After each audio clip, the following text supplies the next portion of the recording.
So my question for today is how to avoid the great stink. And let me tell you a little bit about what the great stink is if some of you weren't educated back in the UK and didn't grow up learning a little bit about Victorian England. In the summer of 1858, it was a particularly hot summer, there was a massive problem within London that was initially thought to be caused by dirty air. It was called the miasma theory. And the miasma theory essentially was that all of the pollution that was being caused, and there were some cholera outbreaks in the years that led up to 1858 and also in particular in 1858 itself. And those cholera outbreaks were blamed on the dirty air around the city. However, after a little bit more research, it was actually found that it was not the dirty air that was creating problems and spreading contagious disease. It was actually the sewage that was being pumped directly into the River Thames. The River Thames, for those of you, again, that aren't from London or from the UK, is the river that runs through the middle of London.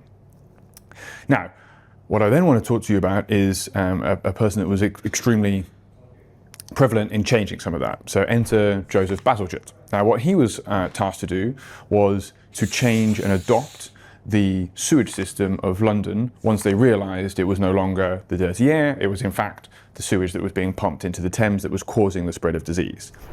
Now what he did, not only did he just understand that it was the actual sewage system that was causing the problem, but in addition to that, when he designed a sewage system for the future, he actually built it 3 to 4 times the size of what the other engineers were telling him he needed to build it.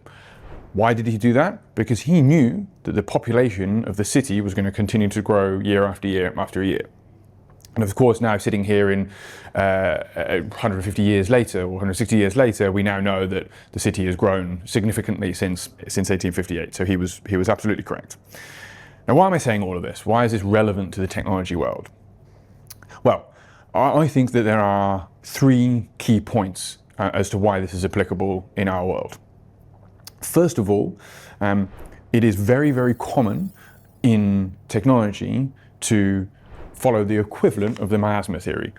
And that is looking at the symptom of something, not getting into the detail of the root cause of something. So for example, if you have a case that's not accurately reflected in customer service, the wrong email is not personalized correctly or not sent to a customer, or sales aren't able to convert, all of that could be a problem with the end person or the end trigger. In reality, a lot of the time, it's because we're not addressing the root cause and there's something much deeper in that. So the first thing is to assess holistically and deeply. The second thing is thinking about how to set the foundations. So just as Joseph Bazalgette did back in the 1850s, he assessed, based on looking holistically, that he needed to build out a much, much bigger network of sewage system. Same here, right? If we just address the problem in the immediacy and in the immediate future, it's not scalable. And thinking about how to scale and the problems that will come if we don't scale are one of the other things that we need to address. And then the third point is thinking about how we can continually evolve and understand whether it's a success. Now, obviously, coming back to the analogy I was looking at before, it was a success, but that doesn't mean that everything is always fit for purpose upon the immediate analysis. Understanding how we can continuously improve is critically important. And so hopefully, whilst maybe the great stink isn't something that is typically related to the technology world, hopefully those three points will make sense on why we used a Victorian England example.